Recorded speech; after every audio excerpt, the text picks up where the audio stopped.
Samuel Nash n'aurait jamais imaginé que sa vie prendrait une tournure aussi inattendue. Il ressentait encore le poids écrasant de la solitude depuis le départ soudain de Pénélope, sa femme. Cela faisait déjà 5 ans qu'il vivait comme l'ombre de l'homme qu'il avait été autrefois. Au travail, son uniforme de policier lui permettait de tenir debout, mais intérieurement, il se traînait. Silver Creek était une petite ville tranquille où tout le monde le connaissait, respectait son travail, mais savait aussi qu'il évitait tout lien profond. Samuel n'avait tout simplement plus la force de gérer sa douleur. Cet après-midi-là, la radio de la voiture de patrouille résonna avec un appel d'urgence, un accident, des enfants impliqués. Samuel se rendit sur place sans s'attendre à autre chose que d'ordinaire, des scènes tristes et de la paperasse, une montagne de formalités. Mais en franchissant la porte de la maison délabrée et en entendant les sanglots étouffés venant de l'intérieur, quelque chose changea. Là, 6 filles étaient entassées les unes contre les autres, comme si elles essayaient de se protéger du monde des adultes qui parlaient de les séparer. Leurs âges variaient, mais la peur sur leur visage était la même, une peur que Samuel n'avait jamais vue, même lors des pires scènes de crime auxquelles il avait assisté. Le silence tomba dans la pièce lorsqu'il entra. Les yeux des filles se fixèrent sur lui, l'évaluant. Il respira profondément. Il ressentit une étrange pression dans sa poitrine, comme si les souvenirs du foyer qu'il avait autrefois rêvé avec Pénélope revenaient à la surface, mêlés aux échos des rires qu'il n'avait jamais entendus. Il y avait quelque chose là qu'il ne pouvait expliquer. Peut-être était-ce le destin, ou peut-être simplement la solitude qui parlait plus fort. Mais soudain, il sut ce qu'il devait faire. L'une des filles, la plus âgée, d'environ 15 ans, leva les yeux et demanda d'une voix tremblante mais pleine de défi, « Ils vont nous séparer, n'est-ce pas ?» Sa voix portait une tristesse lourde, comme si elle avait déjà renoncé à se battre. « Non, ils ne vous sépareront pas, » répondit Samuel sans réfléchir, les mots sortant avant même qu'il ne les ait réellement pensés. Les autres filles se recroquevillèrent davantage, le regardant avec un mélange d'incrédulité et d'espoir. « Comment pouvez-vous en être sûr ?» demanda l'une des plus jeunes, peut-être âgée de 8 ou 9 ans, les yeux pleins de larmes mais désireuse de croire à n'importe quelle promesse de sécurité. Samuel hésita un instant, sentant le poids de sa propre incertitude. Il était un homme seul qui peinait à s'occuper de lui-même depuis que Pénélope était partie. Alors, comment pourrait-il s'occuper de 6 filles ? Mais quelque chose de plus fort le poussait à agir. C'était comme si c'était sa chance de combler le vide qui le consumait. « Parce que je vais m'occuper de vous. » La phrase flotta dans l'air, et les filles se regardèrent. Elles avaient peur, bien sûr, mais il y avait aussi quelque chose de nouveau, une petite lueur de soulagement, comme si, pour la première fois depuis des jours, elles avaient la permission de croire que tout irait bien. Une assistante sociale présente à côté le regarda comme s'il avait perdu la tête. « Monsieur Nash, c'est bien plus compliqué que ce que vous imaginez. Ce sont 6 filles. Elles ont une histoire, une culture que vous ne connaissez pas. Cela exigera bien plus que de la bonne volonté. » Il savait qu'elle avait raison. Ces filles avaient toute une vie avant lui, et il n'en savait rien. Elles étaient si différentes de lui, si jeunes, des filles noires qui avaient traversé des épreuves qu'il ne comprendrait jamais. Et lui, un homme blanc sans la moindre expérience en tant que père, encore moins face à tout ce que cela impliquait. Mais à cet instant, rien de tout cela n'avait d'importance. Je ne sais peut-être pas tout ce qu'il faut faire maintenant, mais je sais que je ne laisserai pas ces filles se perdre dans le système. Elles ont besoin de quelqu'un. Ces paroles eurent un poids inattendu. Une fois de plus, il se demandait si tout cela était bien réel, s'il était vraiment prêt à assumer cette responsabilité. Mais à chaque regard désespéré qui croisait le sien, Samuel en devenait plus convaincu. Ce n'était pas une question d'être prêt, c'était une question de ne pas abandonner. La plus âgée, après un long silence, murmura, « Vous ne voudrez pas de ça. Personne ne veut. » C'était une phrase froide, marquée par la désillusion, mais Samuel perçut la vulnérabilité derrière ces mots.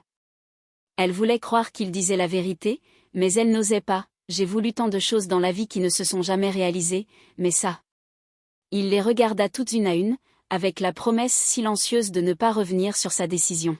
« Ça, je vais le faire. » L'assistante sociale soupira, secouant la tête, mais sans un mot. Elle savait qu'essayer de le convaincre du contraire serait inutile. Quelque chose avait changé en lui. Au cours des premiers mois après l'adoption, Samuel Nash se retrouva plongé dans un tourbillon qu'il n'avait jamais imaginé affronter. Le silence qui régnait autrefois dans sa maison fut remplacé par les rires, les pleurs et les disputes, comme si la vie débordait soudainement de tous les côtés. Chaque matin, c'était une bataille pour sortir de la maison à l'heure, et des tâches qu'il accomplissait autrefois sans y penser lui semblaient désormais de véritables missions. Préparer le petit déjeuner pour 6 filles était un chaos de demandes, de renversements et d'assiettes oubliées. Le désordre régnait. Serena, la plus âgée, avait rapidement pris un rôle presque maternel. Elle faisait de son mieux pour aider ses petites sœurs à se préparer pour l'école, surtout Brielle, la cadette, qui était encore très effrayée par tout ce changement. Serena semblait porter le poids de toutes ses sœurs sur ses épaules, et Samuel remarquait la fatigue dans ses yeux, même si elle ne disait rien. Il sentait qu'il la surchargeait d'une manière ou d'une autre, mais ne savait pas comment alléger ce fardeau. Il voulait être l'adulte responsable, mais souvent, il se retrouvait perdu, même face aux tâches les plus simples. « J'ai besoin d'aide pour leurs cheveux », avoua-t-il un soir, assis à la table avec Serena pendant que les autres filles dormaient. Il avait essayé de coiffer les boucles de Brielle plus tôt dans la journée, et à son grand désespoir, il n'avait réussi qu'à les emmêler davantage. Serena poussa un petit soupir sans le regarder directement. « Je peux t'aider pour ça. Ce n'est pas difficile, mais les cheveux, c'est important pour nous. » Ces mots résonnèrent longtemps dans l'esprit de Samuel. Les cheveux étaient importants. Ce n'était pas seulement une question de coiffure ou non, c'était plus profond, quelque chose qu'il ne comprenait pas encore complètement. Il savait qu'il marchait sur un terrain inconnu, et cela l'effrayait. Bientôt, les différences culturelles commencèrent à se manifester dans d'autres domaines également. Samuel ne savait pas comment réagir lorsque les filles mentionnaient des remarques qu'elles entendaient à l'école. Brielle, timide, demanda un après-midi. « Pourquoi les autres enfants touchent mes cheveux sans permission, comme si j'étais différente ?» Il n'avait pas de réponse immédiate. Il se contenta de dire que ce n'était pas correct, mais il savait que l'explication était bien plus complexe. Et ce n'était pas seulement les enfants à l'école. La communauté de Silver Creek commença à les observer. Avec des regards curieux, parfois discrets, parfois non. Les voisins chuchotaient. Un jour, alors que Samuel sortait les poubelles, il rencontra Madame Jenkins, la voisine d'en face, arrêtée devant la barrière. Ses yeux se plissèrent en le voyant. « Si fille, tu ne penses pas que tu t'es mis dans un sacré pétrin ?» dit-elle avec un demi-sourire qui n'avait rien de bienveillant. Samuel ravala sa salive, luttant pour garder son calme. « Je fais de mon mieux », répondit-il, essayant d'éviter toute confrontation. Elle secoua la tête, comme si elle s'apprêtait à lui donner une leçon. « Ce n'est pas seulement s'occuper d'elle, Samuel. Ce sont des filles noires. Tu crois que tu sais ce que c'est de les élever dans ce monde ?» Il ne savait pas quoi répondre. Il en avait assez d'entendre ce genre de remarques, mais en même temps, il craignait qu'elles ne soient peut-être vraies. Il n'avait aucune idée de ce que c'était de grandir comme elle. Il n'avait pas vécu les mêmes difficultés. Mais malgré tout, il savait une chose, il ne les abandonnerait jamais. Au travail, la situation n'était pas très différente. Le shérif Ward, son supérieur, avait été courtois, mais Samuel percevait l'inquiétude dans son regard. « Tu es sûr que tu peux continuer à ce rythme, Nash ? 6 filles, c'est beaucoup de responsabilités. » Le personnel commence à parler. Samuel se contenta de hocher la tête. Il n'y avait pas grand-chose à dire. Il ressentait le poids des attentes et des doutes autour de lui, comme si tout le monde s'attendait à ce qu'il abandonne à tout moment. Et parfois, chez lui, lorsqu'il parvenait enfin à s'accorder un moment de solitude, les doutes l'assaillaient également. Il se demandait s'il était vraiment à la hauteur du défi. Les factures s'accumulaient, la fatigue était constante, et il se sentait comme un intrus dans sa propre maison. Il regardait les filles et voyait tout ce qui lui restait à apprendre, tout ce qu'il devait encore faire pour être le père qu'elle méritait. C'est alors qu'il décida de demander de l'aide. Mère Louise, une femme de l'église locale, était une figure respectée dans la communauté noire de Silver Creek. C'était une dame au sourire chaleureux et au regard perçant, quelqu'un qui semblait voir au-delà des apparences. Samuel la chercha sans vraiment savoir à quoi s'attendre, mais ayant besoin de conseils. « Je ne sais pas par où commencer », admit-il alors qu'il buvait du thé dans la petite cuisine de sa maison. Mais je sais que je dois bien faire les choses. Ces filles, je ne peux pas les décevoir. Mère Louise le regarda avec compréhension. Tu as déjà fait le premier pas, Samuel. Tu reconnais que tu dois apprendre, et je vais t'aider. Commençons par les bases, les cheveux, la culture, tout ce dont ces filles ont besoin pour se sentir vraiment chez elles. À partir de ce moment-là, les visites chez Mère Louise devinrent plus fréquentes.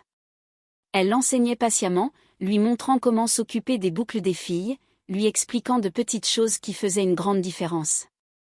Et petit à petit, il commença à comprendre que ce voyage n'était pas seulement une question de devenir un père, c'était aussi une question de grandir avec elle. Au fil des années, la maison de Samuel Nash s'était transformée en un véritable foyer, plein de vie, de couleurs et, bien sûr, de défis. Chacune des 6 filles commençait à tracer son propre chemin, montrant à Samuel de différentes manières que devenir père était un apprentissage constant, une véritable montagne russe d'émotions et de découvertes. Serena, comme toujours, était le pilier de la famille. Avec son attitude calme et déterminée, elle prenait la responsabilité de s'occuper de ses sœurs avec une maturité qui parfois déconcertait Samuel. Il savait que Serena portait un fardeau bien trop lourd pour son âge, mais en même temps, il ne pouvait imaginer comment il aurait traversé les premières années sans elle. Elle gérait les tâches ménagères, les études, et trouvait encore le temps d'apaiser les disputes entre ses sœurs. Serena était l'exemple silencieux de force que les autres suivaient. Nina, quant à elle, était la plus sensible et introspective. Depuis toute petite, elle passait des heures à dessiner sur tous les bouts de papier qu'elle pouvait trouver. En grandissant, sa passion pour l'art s'était intensifiée. Les dessins qui n'étaient autrefois que de simples gribouillis prenaient vie sur les murs de la chambre qu'elle partageait avec Maya. Chaque trait semblait raconter une histoire, et Samuel adorait s'asseoir à côté d'elle pour admirer son talent. « Papa, qu'est-ce que tu en penses ?» demandait-elle en lui montrant une peinture aux couleurs vives. Samuel, bien qu'il ne comprenne pas grand-chose à l'art, répondait toujours avec fierté, « C'est magnifique, Nina. Tu as un véritable don. » Ariel, avec son énergie débordante, se démarquait dans le sport, en particulier en athlétisme. Samuel était toujours ému de l'avoir vue courir, son corps agile fendant l'air lors des compétitions scolaires. C'était comme si le monde entier disparaissait quand Ariel était sur la piste, et il savait que c'était là qu'elle se sentait le plus libre. Mais même dans le sport, elle ne pouvait échapper aux regards et aux remarques désobligeantes. « Il te laisse gagner juste pour être sympa », lui avait un jour lancé un garçon à l'école. Samuel savait que derrière le sourire déterminé d'Ariel, ces mots la blessaient, et cela l'inquiétait. Aurora, quant à elle, trouvait refuge dans les livres. Il ne se passait pas un jour sans que Samuel ne la trouve le nez plongé dans une histoire, perdue dans des mondes imaginaires. Elle rêvait de devenir écrivaine et courait souvent vers lui avec des textes qu'elle écrivait dans un vieux carnet. « Papa, tu crois que je peux devenir une célèbre écrivaine un jour ?» demandait-elle, les yeux brillants d'espoir. Samuel, le cœur serré de l'avoir vue rêver si grand, répondait toujours, « Tu es déjà une grande écrivaine, Aurora. Il ne manque que le monde pour le reconnaître. » Maya, avec sa personnalité vibrante, adorait la scène, même si la plupart du temps, cette scène se limitait au jardin de la maison. Que ce soit en chantant, en dansant ou en faisant rire ses sœurs, elle se produisait toujours, illuminant l'espace de son énergie débordante. « Regarde, papa, je peux être une star », disait-elle en tournoyant, faisant rire Samuel avec ses poses exagérées. Pour Maya, le monde entier était une grande scène, et elle était prête à briller. Et puis, il y avait Brielle, la plus jeune, toujours douce et calme. Si ses sœurs se disputaient pour un rien, Brielle était la première à essayer d'apaiser les tensions. Elle avait une manière délicate de parler, de toucher les gens. « Et s'il vous plaît, arrêtez de vous disputer », demandait-elle d'une voix douce, et personne ne pouvait résister. Samuel voyait en Brielle un cœur immense, capable d'apaiser les tempêtes les plus violentes. Cependant, à mesure que les filles grandissaient, les défis grandissaient aussi. Silver Creek, étant une petite ville majoritairement blanche, n'était pas habituée à des familles comme la leur. Les filles commencèrent à remarquer les regards dans la rue, les chuchotements dans les couloirs de l'école. Serena, toujours directe, fut la première à en parler. « Samuel, papa, On ne peut pas ignorer qu'on est différente ici. Les gens nous regardent d'une drôle de manière. Samuel, qui avait déjà remarqué les regards méfiants, sentit une pointe dans la poitrine. Il savait que, malgré tout l'amour qu'il portait à ses filles, il ne pourrait jamais comprendre entièrement ce qu'elles vivaient. « Je sais, Serena, répondit-il d'une voix basse. Mais j'essaie. J'apprends, et je serai toujours là pour vous. Les discussions sur l'identité commencèrent à être plus fréquentes entre les sœurs. Pourquoi les gens nous regardent comme si on n'avait pas notre place ici, demanda un jour Aurora, la voix chargée de frustration. Samuel n'avait pas de réponse facile. Il se rendait compte qu'il apprenait en même temps qu'elle. Souvent, il se retrouvait à chercher des informations sur Internet ou à discuter avec Mère Louise de sujets qui, jusque-là, ne lui avaient jamais traversé l'esprit. C'était l'esprit à l'église, où Samuel cherchait des conseils. Les paroles étaient toujours bien intentionnées, mais il savait que la plupart des gens ne comprenaient pas vraiment sa situation. L'important, c'est que tu sois là pour elle, disait Mère Louise avec sa sagesse apaisante. Mais ce ne sera pas facile. Elles auront besoin d'un père qui les écoute, qui les défende, et qui comprend que le monde les verra différemment. Et Samuel faisait de son mieux. Il participait à des événements culturels dans la communauté noire, lisait des livres sur l'histoire afro-américaine, et cherchait constamment des moyens de créer un environnement où ses filles se sentiraient acceptées et fières de qui elles étaient. Le processus d'apprendre et de désapprendre était continu, et il savait que, même s'il voulait les protéger de tout, elles allaient affronter des défis qu'ils ne pourraient jamais anticiper. Mais malgré tout cela, il y avait aussi des moments de pure joie, comme lorsqu'il assistait aux performances de Maya, admirait les dessins de Nina, ou encourageait Ariel lors de ses compétitions. La maison, autrefois si vide et silencieuse, était désormais un espace de rire, de disputes, de rêves et d'histoires partagées. Samuel, avec toutes ses incertitudes, sentait, pour la première fois depuis des années, qu'il vivait enfin la famille dont il avait toujours rêvé. Le temps passait vite, et les filles entraient maintenant dans une phase où le monde extérieur semblait devenir plus dur, plus tranchant. Samuel commençait à réaliser, avec une douleur profonde, que peu importe à quel point il essayait de créer un foyer sûr, les injustices du monde étaient toujours à l'affût. Et pour ses filles, ces injustices venaient avec un poids particulier. Ariel, l'athlète de la famille, continuait de briller en athlétisme. Elle courait comme si elle fuyait quelque chose d'invisible, quelque chose que Samuel commençait à comprendre. Un jour, après une compétition où elle avait gagné haut la main, Samuel remarqua le silence de certains parents. Il entendait des chuchotements, des commentaires venimeux. Évidemment qu'elle a gagné, elle court comme si elle fuyait quelque chose, entendit-il murmurer, sans même que l'on cherche à dissimuler le mépris. Samuel sentit son sang bouillir, mais ce fut Ariel qui s'approcha de lui, le visage tendu, essayant de retenir ses larmes. « Papa, il pense que je gagne juste parce que je suis noire, dit-elle d'une voix basse, pleine de colère contenue. C'est comme si je n'avais aucune valeur, comme si tout ce que je faisais n'était que le résultat de ma couleur de peau, et pas du fait que je m'entraîne dur, que je travaille plus qu'eux. » Samuel la regarda, ne sachant pas exactement quoi dire. Il voulait la prendre dans ses bras, lui assurer que tout irait bien, mais comment ? Il n'avait pas de réponse. Il sentit l'impuissance s'insinuer en lui comme une ombre. « Ariel, tu es incroyable, et c'est grâce à qui tu es, à ton travail, à ta détermination. Ne laisse pas ces mots t'abattre. » Mais il savait que, aussi sincères que soient ses paroles, elles ne pouvaient effacer l'impact des choses horribles qu'elle entendait. La situation n'était pas différente pour Nina, qui se plongeait de plus en plus dans l'art pour échapper à tout cela. Elle dessinait pour fuir, elle peignait pour exprimer ce qu'elle ne pouvait mettre en mots. Et comme tout jeune artiste, elle avait sa part de critique.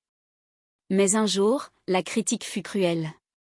Une camarade de classe, connue pour sa méchanceté, se moqua d'une de ses peintures en disant que ce n'était pas de la vraie article. Le commentaire, apparemment anodin, portait une méchanceté sous-jacente, comme si la fille insinuait que Nina ne pouvait rien créer de bon à cause de qui elle était. Nina, d'ordinaire calme, se sentit envahie par la frustration. « Pourquoi est-ce que tout ce qu'on fait est toujours remis en question, papa ? Pourquoi est-ce si difficile pour les gens de nous accepter comme on est ?» demanda-t-elle un soir, les yeux pleins de larmes. Elle s'était battue avec cette fille après l'avoir confrontée, quelque chose que Nina n'aurait jamais fait d'ordinaire. Mais ce jour-là, c'était trop. Je ne veux pas être seulement définie par ma couleur de peau, papa. Je suis plus que ça. Samuel sentit sa gorge se serrer. En tant que père, son instinct était de protéger, mais c'était une bataille qu'il ne savait pas comment mener. Et Nina, tu as tout à fait raison de te sentir comme ça, et je ne peux pas changer ce qu'il y a dehors.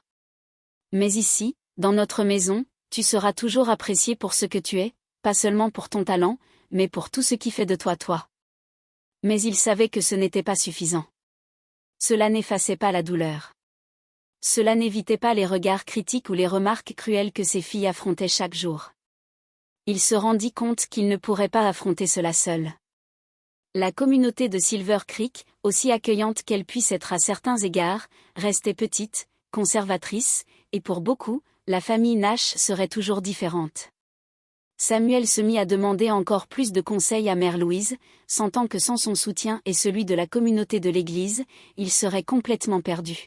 « Je ne sais plus quoi faire, Mère Louise », confia-t-il un après-midi, assis sur la véranda de chez elle. « Ariel est attaquée par quelque chose que je n'ai jamais vécu. Nina commence à douter d'elle-même. Je vois ce qui se passe, mais je me sens impuissant. » Mère Louise, avec sa sagesse et son calme habituel, le regarda un instant avant de répondre. « Et tu ne peux pas changer ce que les gens pensent, Samuel. Tu ne peux pas les protéger de tout. Mais tu peux apprendre à tes filles à se renforcer, à s'aimer, et à être fières de qui elles sont. C'est ce qui les soutiendra. » Elle l'invita alors à participer à davantage d'événements culturels, des rencontres organisées par l'Église et la communauté afro-américaine locale, où ses filles pourraient mieux se connecter à leurs racines, avec des personnes qui comprenaient ce qu'elles traversaient. Samuel, hésitant au début, commença à y assister avec les filles, et peu à peu, il en perçut les effets positifs.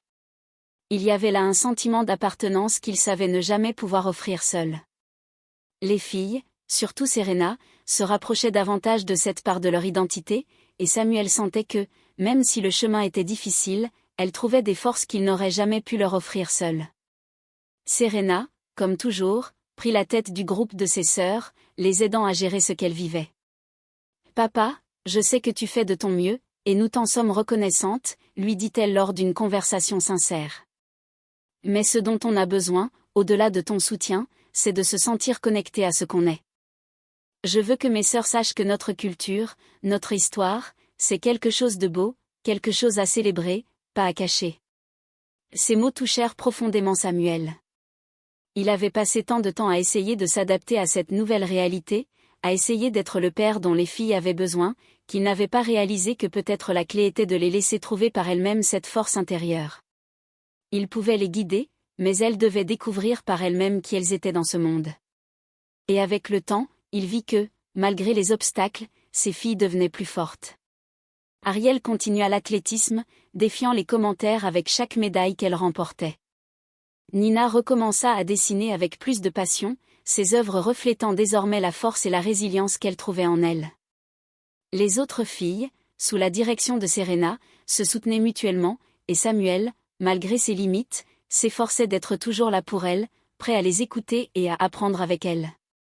Cependant, quelque chose d'inattendu se produisit, et tout était sur le point de changer. Le diagnostic de Samuel arriva comme un coup silencieux, une nouvelle qu'il avait du mal à assimiler, une tumeur à l'estomac.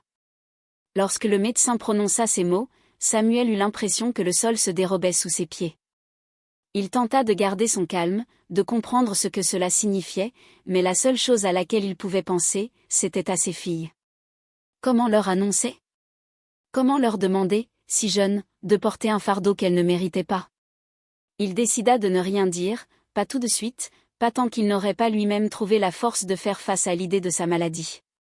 Dans les jours qui suivirent, Samuel s'efforça de maintenir la routine. Il allait au travail, rentrait à la maison, essayait de participer aux conversations à table, de sourire aux blagues de Maya, d'aider Aurora avec ses devoirs.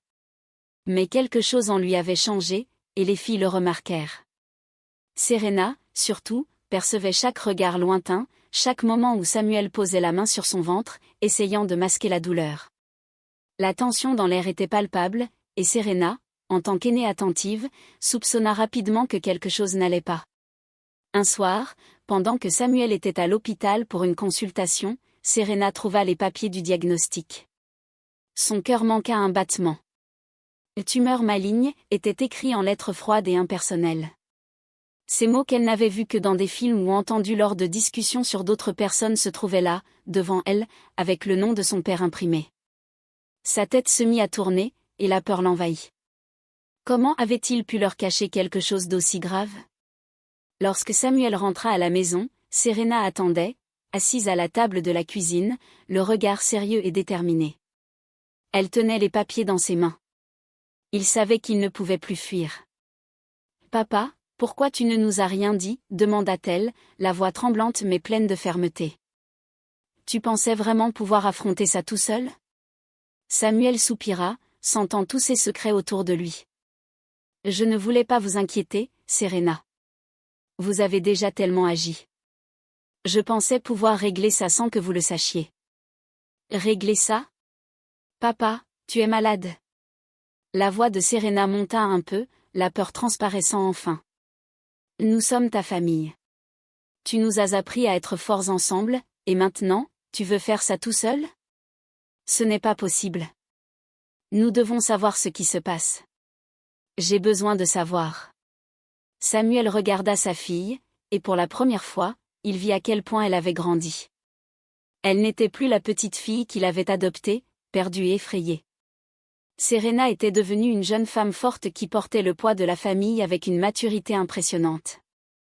Il comprit que leur cacher la vérité à elle et aux autres revenait à leur refuser la possibilité d'être à ses côtés, comme lui l'avait toujours été pour elle.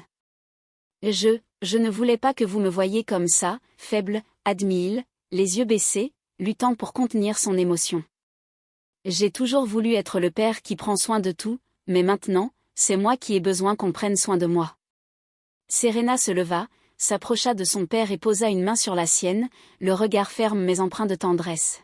« Nous allons prendre soin de toi, papa, comme tu l'as toujours fait pour nous. » Dans les jours qui suivirent, la nouvelle se répandit parmi les sœurs. Chacune réagit à sa manière. Nina, toujours introspective, pleura seule dans sa chambre avant de descendre pour étreindre Samuel. Ariel resta silencieuse pendant longtemps, mais lorsqu'elle finit par parler, ce fut pour promettre qu'il ne traverserait pas cela seule. Aurora, toujours avec un livre à la main, apportait maintenant à Samuel ses histoires préférées, lui lisant comme si les mots pouvaient guérir. Maya et Brielle, encore jeunes, ne comprenaient pas complètement ce qui se passait, mais elles ressentaient le changement dans l'air et s'accrochaient à leur père chaque fois qu'elles le pouvaient, offrant des câlins silencieux comme si elles voulaient le protéger. À partir de ce moment-là, la maison changea. La dynamique s'inversa, les filles qui avaient toujours été protégées devinrent désormais les protectrices. Serena s'occupa d'organiser les rendez-vous médicaux, les médicaments, les soins quotidiens. Nina transforma la chambre d'hôpital où Samuel restait entre les traitements en une explosion de couleurs. Ses dessins et ceux de ses sœurs décoraient les murs, remplissant l'espace de vie, comme si chaque coup de pinceau était une déclaration d'amour pour leur père. « Je veux que tu te sentes chez toi, papa », disait Nina en accrochant une nouvelle de ses œuvres. « Ici, ça n'a pas besoin d'être tout blanc et froid. Ça peut être beau aussi. » Ariel, avec sa force physique, insistait pour aider Samuel à rester actif. « Allons faire un tour, papa, juste une petite promenade dans le jardin », demandait-elle chaque jour, l'accompagnant pour respirer l'air frais tandis qu'il parlait de tout et de rien, comme il le faisait quand elle était plus jeune et qu'elle découvrait encore le monde du sport. Maya et Brielle, avec leur douceur, restaient toujours près de Samuel, comme deux petites gardiennes, dessinant avec Nina ou assises sur le lit, inventant des histoires à raconter. « Papa, tu vas guérir vite », disait Brielle avec sa certitude enfantine, les yeux pleins de confiance. Et Samuel, entre les moments de douleur et de peur, se sentait aussi envahi par une profonde gratitude. Ses filles l'entouraient d'un amour qu'il n'aurait jamais imaginé. Aussi vulnérable et fragile qu'il se sentit, cette inversion des rôles où lui, le père, devenait l'enfant pris en charge par celle auquel il avait consacré sa vie était à la fois douloureuse et réconfortante. Mais la peur restait là, murmurant dans ses pensées. Samuel pensait à tous ces moments auxquels il pourrait ne pas assister, il pensait au diplôme de Serena et d'Ariel, au premier livre qu'Aurora publierait, aux peintures de Nina qui seraient un jour exposées dans une galerie. Il pensait au mariage, aux petits-enfants qu'il ne connaîtrait peut-être pas. Il pensait à la difficulté que ses filles continueraient de rencontrer dans le monde, et à quel point il avait toujours voulu être leur bouclier. « Je voudrais être là pour tout ça », dit-il un soir d'une voix basse, presque un murmure, en parlant à Serena. « Mais maintenant, je ne sais pas si je pourrai. » Serena regarda son père, les yeux pleins de larmes qu'elle tentait de retenir. « Et tu es déjà avec nous, papa. Tu l'as toujours été, et tu le seras encore. Nous sommes celles que nous sommes grâce à toi. » Ces mots résonnèrent dans le cœur de Samuel comme une promesse silencieuse que, peu importe ce que l'avenir réservait, le lien qu'il avait forgé avec ses filles était indéfectible. 6 ans s'étaient écoulés depuis le diagnostic qui avait bouleversé la vie de Samuel, et il avait du mal à croire tout ce qu'il avait vécu depuis. Le combat contre la tumeur avait été rude, parsemé de jours d'incertitude et de nuits d'angoisse, mais maintenant, il était en rémission. La maladie avait laissé des marques profondes, à la fois physiques et émotionnelles, mais en regardant ses filles, Samuel ressentait une fierté qu'il avait du mal à exprimer. Serena, toujours la meneuse de la famille, avait suivi son chemin pour devenir assistante sociale. Samuel la voyait aider d'autres familles avec la même dévotion qu'elle avait toujours montrée à la maison, se battant pour les enfants qui, comme elle et ses sœurs, avaient besoin de quelqu'un pour les défendre. Serena parlait de son travail avec passion, et Samuel savait qu'elle faisait une différence dans le monde, comme il avait toujours rêvé qu'elle le ferait. Nina, l'artiste rêveuse, était devenue une actrice montante, se faisant un nom avec des rôles qui reflétaient la force et la complexité de sa propre histoire. Samuel était ému de voir sa fille sur scène, exprimant des émotions qui allaient bien au-delà des scripts, mettant dans chaque rôle l'intensité avec laquelle elle avait toujours vécu sa vie. Ariel, l'athlète de la famille, brillait maintenant dans l'athlétisme professionnel. Sa détermination l'avait conduite à de grandes compétitions, et Samuel n'oublierait jamais le moment où il l'avait vue monter sur le podium pour la première fois, une médaille autour du cou, les yeux pétillants de fierté. Elle courait avec la même ardeur que lorsqu'elle était enfant, mais désormais, ses victoires appartenaient au monde. C'était un après-midi paisible lorsque Samuel réalisa que quelque chose d'inhabituel se tramait. Les filles agissaient étrangement, échangeant des regards complices, mais chaque fois qu'il demandait ce qu'il se passait, elles se contentaient de sourire. Il savait que quelque chose se préparait, mais il décida d'attendre. Après tout, ses filles avaient toujours su comment le surprendre. Le soir de la fête, Samuel fut conduit dans une salle soigneusement décorée, les lumières tamisées, la musique douce, l'alléchante des plats. Tout semblait irréel. En entrant, il resta bouche bée en voyant le nombre de personnes présentes. La communauté de Silver Creek, qui un jour l'avait regardé avec méfiance, était maintenant réunie pour le soutenir, des amis, des voisins, des collègues, et bien sûr Mère Louise, à qui Samuel devait tant. Son sourire chaleureux et plein de fierté illuminait son visage. Ses filles l'entourèrent, chacune avec un regard mêlé de joie et de complicité, un sentiment qu'il avait ressenti depuis le jour où il les avait rencontrées. Serena prit la parole la première. « Papa, nous voulions faire quelque chose de spécial pour célébrer ta guérison, mais aussi pour te remercier de tout ce que tu as fait pour nous, » commença-t-elle, la voix tremblante d'émotion. « Aujourd'hui, il ne s'agit pas seulement de ta victoire contre la maladie, mais de la vie que tu nous as donnée, la façon dont tu nous as appris à être fortes, à prendre soin les unes des autres, à ne jamais abandonner. » Les yeux de Samuel s'embuaient tandis que Serena poursuivait. Nous avons décidé de créer quelque chose qui portera ton nom et qui continuera à aider d'autres enfants, comme tu nous as aidés. Nous sommes fiers d'annoncer officiellement la création de la Fondation Samuel Nash. Le choc initial fut suivi d'une vague d'émotions si forte que Samuel ne put parler immédiatement. Serena expliqua alors, avec ses sœurs à ses côtés, que la fondation serait dédiée à soutenir les enfants noirs dans les foyers d'accueil, en les aidant à trouver des familles aimantes et en leur fournissant les ressources qui manquent si souvent. Ce sera une façon de faire en sorte que d'autres enfants aient ce que nous avons eu, ajouta Nina, souriant. De l'amour, de l'acceptation, et la chance de grandir dans un foyer qui les comprend et les valorise. Ariel poursuivit d'un ton direct mais empreint de tendresse. Tu as toujours dit que l'amour construit une famille, et maintenant, à travers cette fondation, tu vas continuer à construire des familles, papa. Samuel resta silencieux un moment, cherchant les mots. Les larmes coulaient sur ses joues, Mais il souriait, un sourire rempli de gratitude et d'amour. Je ne sais même pas quoi dire. Vous avez fait de moi l'homme le plus fier du monde.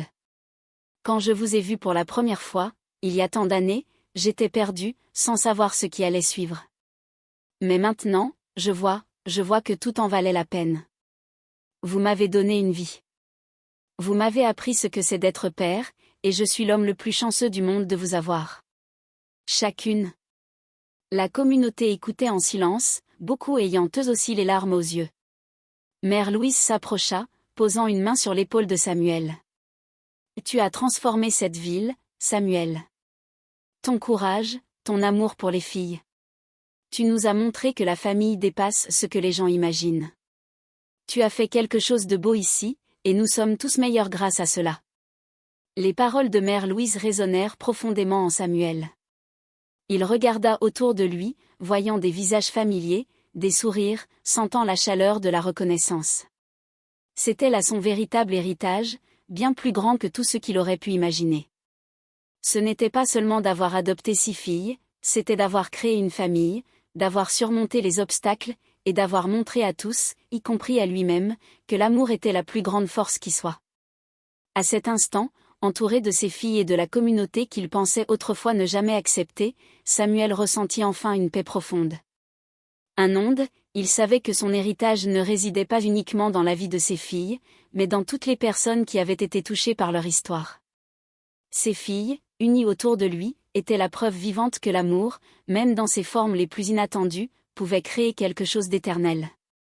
La fête continua avec des rires, des souvenirs partagés, des moments de nostalgie, et Samuel, assis au cœur de la célébration, observait chacune de ses filles s'épanouir, sachant que, malgré les chemins difficiles qu'ils avaient empruntés, chaque pas les avait menées jusqu'à ce moment.